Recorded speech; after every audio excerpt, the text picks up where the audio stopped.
Jim Candy Part 2, Chapter 1. So much had happened over that weekend that I forgot how angry Rooney had been until I returned to the practice field Monday.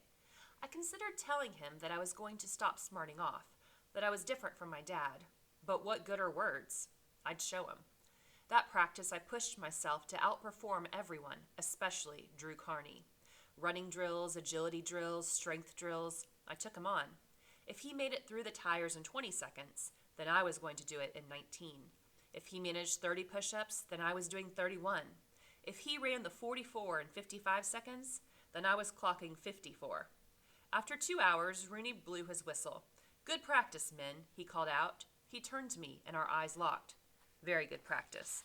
As I walked toward the parking lot, Drew fell in stride beside me. "That was fun," he said. "What?" I said. "You trying hard like that. It made practice better." "Yeah, I guess it did," I said. A bunch of us play flag football at the Crown Hill Park in the afternoons. A kid named Deshaun Free is always there, and usually there are some other guys who go to Shy Hole High. You should come along. Here we have our main character, Mick, and he has decided he's going to start trying really hard and be the best one out there on the field. And the guy who's always given the most effort is Drew. And Mick sets the pace to outdo Drew in everything. And I think a lot of us can relate to that when you play sports or do anything else. It helps to have that competition. And you're like, okay, if I can just beat this person by 1 second, or like Mick does, if I can just do, one more push-up than him, then I'll have beat him. And it kind of keeps you going and it motivates you. After I ate lunch, I walked to Crown Hill Park. They had even teams, but Drew made the other guys make room for me, even though it meant going 6-on-5. I had a great time that day, and after I played flag football with those guys every chance I got. The games turned out to be more competitive than our league games. About half the guys were on the Shills Hole High varsity, and they were determined to push me and Drew and Deshaun around, which made us determined not to be pushed around. We kicked our effort up a notch, and pretty soon Drew and I started clicking together. Handoffs, pitch-outs, swing passes, you name it, and we were right in sync. It was as if we'd been playing together all our lives. So once he starts giving his full effort to the football team, he and Drew start to become friends, and now they're hanging out both on and off the football field by doing things like flag football for fun. That harmony should have carried over and made us tough to beat in Pop Warner, but the league has a rule requiring the coach to play everyone on the team for at least 1 quarter. Most of our second stringers were new to football, and it showed. When Drew was at quarterback and I was at running back, we'd march down the field, slicing through the defense. But at the start of the 3rd quarter, Rooney pulled us, and we'd stand on the sidelines and watch the other team demolish our second string. Sometimes when we came back into the game at the start of the 4th quarter, we'd rekindle the fire and win. But lots of the time, we'd never find our rhythm. Drew would throw an interception, or I'd fumble, and our opponents would sneak away with a victory. After we'd lost some game we should have won, my dad would be stone-faced, his eyes angry. That was okay with Drew and me, because that's exactly how we felt.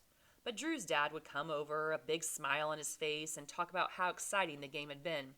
"Sportsmanship, that's what's important, boys. The winning and the losing don't matter." He was hard to listen to, because it did matter, and not just for our league record. We cared about that, but we were also looking a year ahead. Off and on during the season, a man had shown up at our games. For a quarter, sometimes even a half, he'd stand right next to Mr. Rooney, talking to him and then writing things in a notebook. Brad Middleton, one of the high school guys we played flag football with, filled us in. "Tall guy, right? Going bald?" "That's Mr. Trahane. He's Shies Hole High's defensive backfield coach. He's scouting you. You impress him, and you'll get an invitation to spring football, which means you have a solid chance to make varsity. You don't catch his eye, you won't get invited, and that means the JV team." Middleton paused. "Believe me, you really don't want to be on the JV team. The coach sucks, the practice field sucks, the refs suck, and the team sucks." Once I knew the score, every game became a tryout. Win or lose, I'd ask my dad if Trahane had been there. If the answer was yes, I'd pepper him with questions. How had I done while he was watching? Did I mess anything up? What did he think Trahane wrote down about me? "Just keep working hard, like you're doing," my dad would say. "You're not going to get the invite because of one play, and you're not going to lose it because of one play. You try to do too much, and you'll fall flat on your face." So here at the beginning of part 2, Mick has not given up on football. In fact, now he is determined to be the best there is. So he's trying harder than ever now. And when he doesn't win, right, he's upset. And I think we've all been there, like after a game where you haven't done as well. Like some people respond to encouragement and they appreciate it. And then the rest of us just want to be left alone if we've had a bad game. And so we see that here with Mick and Drew. And they're also coming upon high school. And, are they going to make the JV? Are they going to make the varsity? They're being scouted by that coach, Mr. Trahane. And so we'll see what ends up happening to them in future chapters.